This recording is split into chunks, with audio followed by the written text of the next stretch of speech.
जिसका मल भी इतना पावन, वो कितनी पावन होगी। जिसका मल भी इतना पावन, वो कितनी पावन होगी। जिसके मल से बने हैं गणपति, दूध से शिव जी प्रकट हुए। भारत वहां होगा जहां गाय होगी। बहुत ध्यान दीजिए, भारत की पहचान गाय से है। गाय नहीं है तो भारत किस बात का। आज भारत की परिभाषा बदल दी गई है। आज इस देश के लोगों को पता ही नहीं है भारत होता कौन है, भारत कहते किसको है। भारत की पहचान गाय है, ये महाभारत कह रहा है। गावस्य बहुलास्तत्र, जहां गाय। और एक बात और सुन लो, जो गाय है, जिसको गाय बोलते हैं, वो केवल भारत में होती है, बाकी कहीं नहीं होती। आप कहेंगे गाय की परिभाषा क्या है, उसका लक्षण क्या है। उसका गलकंबल होता है, उसका कंधा होता है, उसका शब्द मां है। क्या है बोलो, जरा जोर से बोलिए। और विदेश में विदेशी गायों का न गलकंबल होता है न कंधा होता है, आप पता कर लो। जर्सी आदि जानवर हैं। इसलिए हमारे यहां व्याकरण में एक सूत्र है, बोलो, गो सदृशः गवय, गाय के बोलिए समान। हम भी कुछ दिनों अध्यापक रहे, थोड़ी आदत है पड़ी हुई। गाय के समान दिखने वाला गाय नहीं है, वो गवय है। गाय कौन है, जिसका गलकंबल है, जिसका कंधा है, जिसका शब्द क्या है, जरा जोर से बोलिए। और ये गाय केवल भारत में रहती है, बाकी और कहीं नहीं मिलती। यहां से गई है, जैसे ब्राजील आदि देशों में यहां से गई। तो जहां गाय होगी वहां भारत होगी। लेकिन अगर अगर अगर भीष्म दादा केवल इतना कहते कि जहां गाय होगी वहां भारत होगा, तो गाय तो आज बहुत है इस देश में, फिर तो ये भारत था। लेकिन आगे की जो कड़ी है वो बहुत महत्वपूर्ण है। बोलो, न कृषा न च दुर्बला। गलियों में नहीं घूम रही होगी, बोलिए, बोलो ना। कूड़ा कचरा नहीं खा रही होगी, प्लास्टिक खा के नहीं मर रही होगी, गंदगी खा करके नहीं जी रही होगी, सब्जी वालों के डंडे नहीं खा रही होगी, मोटर वाहनों के धक्के नहीं खा रही होगी। उसकी भारतीय लोग दिन में 3 बार आरती उतार रहे होंगे। बोलो, वो है भारत। ये महाभारत से सुना रहे हैं हम आप, वो है भारत। अब बताओ, क्या आज भारत भारत है? नहीं, सच बोलो, हाथ हिला के बोलिए। बिल्कुल नहीं है, मतलब ही नहीं। और यही बात हम पूरे देश में सुना रहे हैं। हम तो सवाल कर रहे हैं, लोगों से प्रश्न कर रहे हैं, क्या ये स्थिति इस समय भारत की है? आज क्या स्थिति है भारत की बताएं? मंदिर में प्रतिमा है। मंदिर में क्या है? जोर से बोलो, मंदिर में क्या है? और गाय क्या है? मां। गाय क्या है? मंदिर में क्या है? मंदिर में जो प्रतिमा है उसको प्रतिष्ठा दे रहे हो। बोलिए, जब आप प्रतिमा को मंदिर में प्रतिष्ठा दे रहे हो कि नहीं? आप सब ब्रह्मचारियों को बुलाया जाता होगा कि आज फलाने मंदिर में प्राण प्रतिष्ठा समारोह है, हम मूर्ति को प्रतिष्ठा देंगे और उसमें प्राण आ जाएंगे। इसका मतलब भारत के लोग प्रतिष्ठा दे दे करके प्राण भर देते हैं, यही मतलब तो हुआ सीधा सीधा अर्थ। तो हम लोग प्रतिमा को तो प्रतिष्ठा दे रहे हैं। इसका मतलब यह मत समझना कि हम प्रतिमा के प्रतिष्ठा के विरोधी हैं, ये ध्यान रखना। हम लोग प्रतिमा को तो प्रतिष्ठा दे रहे हैं, लेकिन मां गलियों में बिष्टा खाने के लिए मजबूर है। बोलो गलत है कि सही है? तब ये कौन सा न्याय है? आपके देश में एक कथा बड़ी प्रसिद्ध है, राम कथा। बोलो है कि नहीं? इस शरीर ने भी 35 साल बोली है राम कथा। राम कथा प्रसिद्ध, लेकिन राम कथा वक्ता राम कथा का समापन पता कहां पर कर देते हैं? जैसे राम जी राजा बने वैसे ही रामराज बैठे त्रैलोका हर्षित भयो, सब शोक गया। और जबकि शोक तब शुरू हुआ है। आप बोलेंगे कैसे महाराज जी, क्या बोल रहे हैं आप? अरे राम जी ने जिस सीता के लिए पूरे 14 वर्ष तक रावण से, बंदरों को इकट्ठा करके रावण से लोहा लिया और रावण का नाश किया, उस सीता जी को राम जी ने राजा बनने के बाद क्या किया? बोलिए, त्याग दिया। सुन लो। और बाद में क्या किया कि सीता की एक सोने की प्रतिमा बना दी। बहुत ध्यान दीजिए, गजब की बात है। और उसको प्रतिष्ठा दे दी। बोलो। तो राम जी ने जो असली सीता है उसको जंगल में छोड़ दिया और प्रतिमा को क्या कर दिया? प्रतिष्ठा दे दी। तो सीता जी के 2 पुत्र जो वाल्मीकि ऋषि के शिष्य भी है, जिनका नाम लवकुश है, बहुत ध्यान दीजिए, उन लवकुश को जब राम कथा में प्रवीण कर दिया, किसने? वाल्मीकि जी ने। तो उसके बाद जब उन्होंने कहा कि गुरुदेव अब हम गुरु दक्षिणा देना चाहते हैं, तो कहा कि जाओ बेटा राम जी के दरबार में राम कथा सुना के आओ, जाओ। और दोनों शिष्य राम दरबार में जाकर के राम कथा सुनाते हैं। बहुत ध्यान देना, बहुत गहरी बात है। उसके बाद राम कथा सुन करके राम जी इतने प्रसन्न हुए कि भाव विभोर हो गए। बोला वाह वाह, अरे ऋषि कुमारों, बोलो हम तुमको क्या दे सकते हैं, आपने हमारा दिल जीत लिया। गजब के वक्ता हैं आप, बताइए हम आपकी क्या सेवा कर सकते हैं। और जब सामने वाला प्रसन्न हो जाए तब आप अपना प्रश्न कर लो। ये नियम है, ये तरीका है। जब तक सामने वाला प्रसन्न नहीं है तब तक कभी प्रश्न, ये गीता कह रही है, तद विधि, बोलो तद विधि, प्रणिपातेन परिप्रश्नेन सेवया। पहले सेवा से प्रसन्न करो, उसके बाद अपना प्रश्न करो। राम जी ने जब कहा हम प्रसन्न हैं, तो लवकुश ने कहा कि हमारे पास कुछ प्रश्न हैं, रखें? बोला रखिए।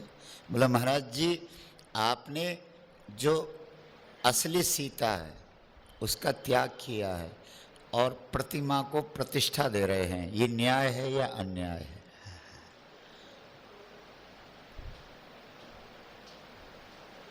और वही प्रश्न इस व्यासपीठ का है, आप सबसे जितने यहां बैठे हुए। हिमालय से प्रश्न को लेके आए हैं हम, जहां से गंगा निकली है वहां से लेके आए हैं। और हमारा प्रश्न है इस देश के लोगों से कि गाय मां है, वो अपमानित होकर के गलियों में घूम रही है। आप भले ही उसको माता बोल रहे हो, लेकिन भारत सरकार उसको पशु बोल रही है। बोल रही कि नहीं? सरकार की दृष्टि में गाय क्या है? तो हम 80 करोड़ लोग पागल हैं क्या जो गाय को माता बोल रहे हैं? बोलो। या तो हम पागल हैं या वो पागल है। बोलो। क्योंकि जनता गाय को क्या बोल रही है? 80 करोड़ देश में हिंदू हैं, वो क्या बोल रहे हैं गाय को? गाय हमारी, गाय हमारी, गाय हमारी। और सरकार क्या बोल रही है? गाय हमारा पालतू। तो ये लड़ाई है, इस लड़ाई को लेके चले हम।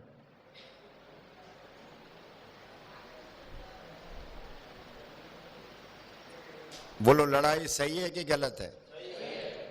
मैं ये लड़ाई है। बोलो साथ दोगे कि नहीं? हम तो सोच रहे थे मथुरा धार्मिक नगरी है, वहां तो लाखों लोग इकट्ठे हो जाएंगे। वो माता हमारी बहुत गौ सेविका यहाँ पर बैठी हुई हैं, आप देख रहे होंगे। इसी के दर्शन करने हम गए थे अभी। कह रहे थे गुरुजी, अरे यहाँ तो लाखों करोड़ों लोग आते रहते हैं, सब गौ भक्त बन जाएंगे, तुमको यहाँ भी कहीं पर अपना ठिकाना बनाना पड़ेगा, भारतीय गौ क्रांति मंच का। हमने कहा माता तेरा स्थान ही हमारा स्थान है। इसलिए भारतीय की पहचान क्या है? मंदिर में जाने से कोई भारतीय नहीं होता, तीर्थ की परिक्रमा करने से कोई भारतीय नहीं होता, गले में माला वाला पहनने से कोई भारतीय नहीं होता, माथे पर चंदन बंदन करने से कोई भारतीय नहीं होता। ये तो अंग्रेजों को भी लगवा दिया हमने, माला वाला उनके गले में भी डाल दिया हमने।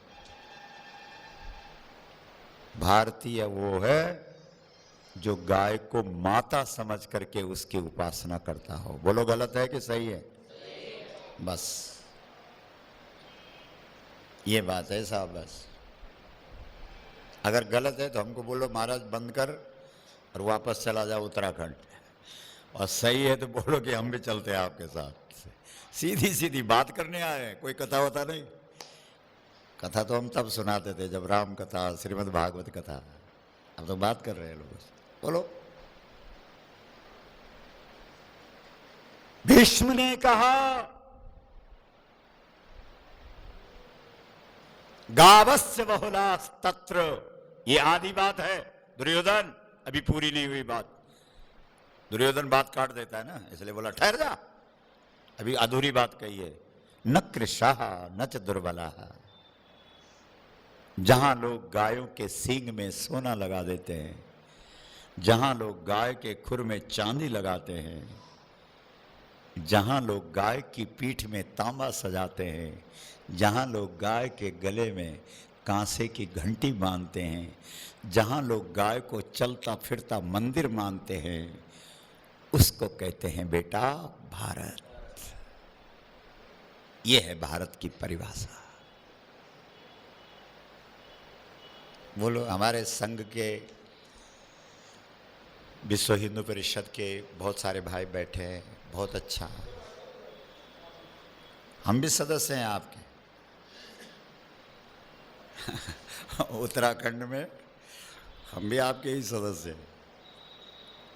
लेकिन जब तक हमने गाय को माता का सम्मान नहीं दिया, तब तक हमारी भारतीय पहचान नहीं है। बोलो गौ माता की मां।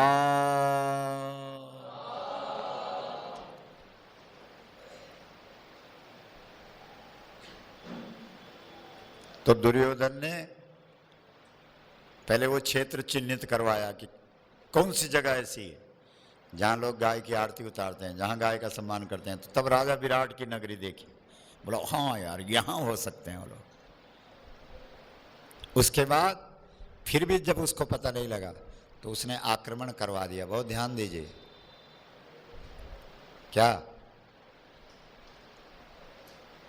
किस पर? गायों पर। क्योंकि जो सच्चा भारतीय होगा वो किसके लिए खड़ा हो जाएगा? बोलो जोर से। आएगा।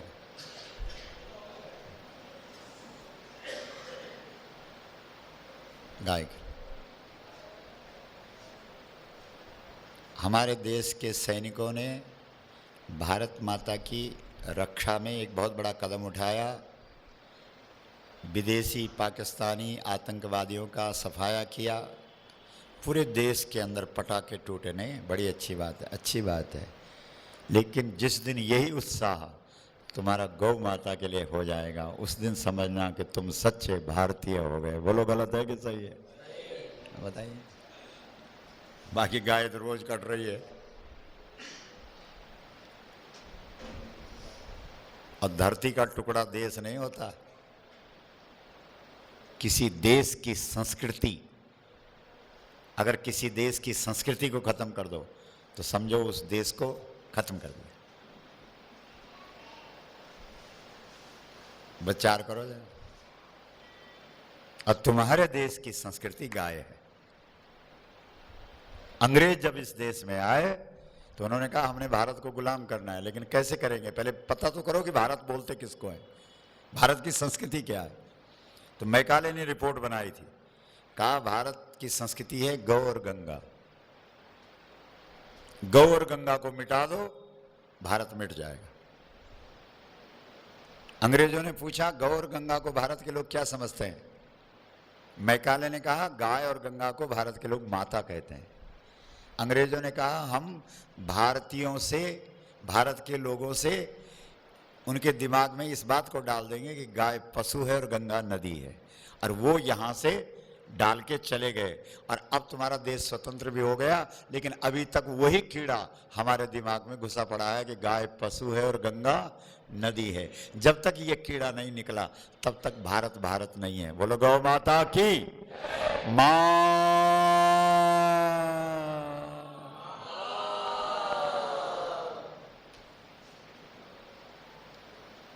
बाद में दुर्योधन ने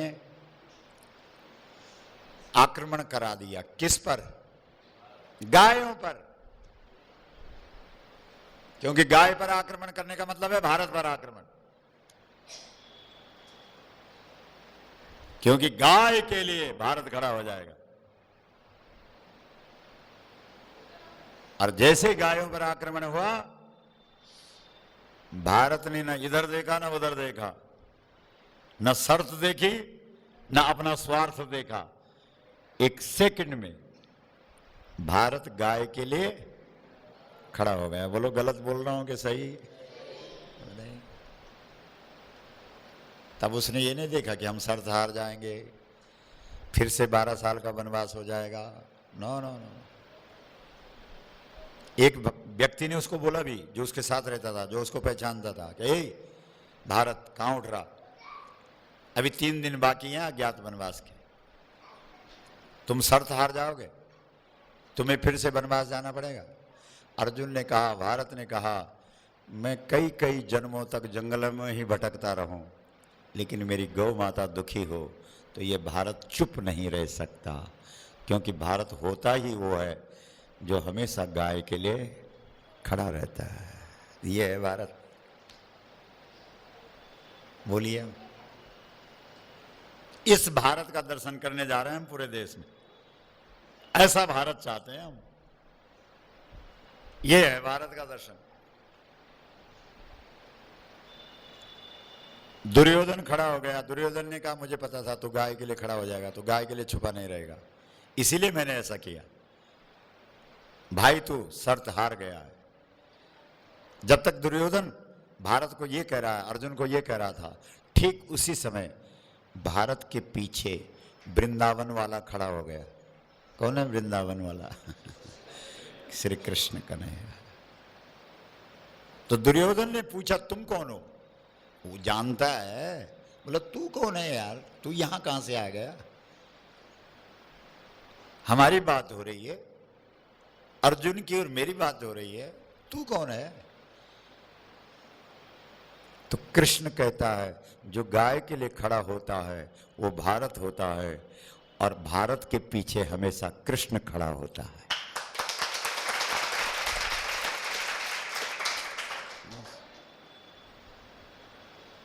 जो गाय के लिए खड़ा होगा वो कौन है? और जो भारत के पीछे खड़ा होगा वो कौन है? कृष्ण। ये है परिभाषा। आज 1 लाख गाय कट रही है। गाय की क्या दशा है देश में आप सब जान रहे हैं। धेनु मानस में गौ मां की महिमा परंपार।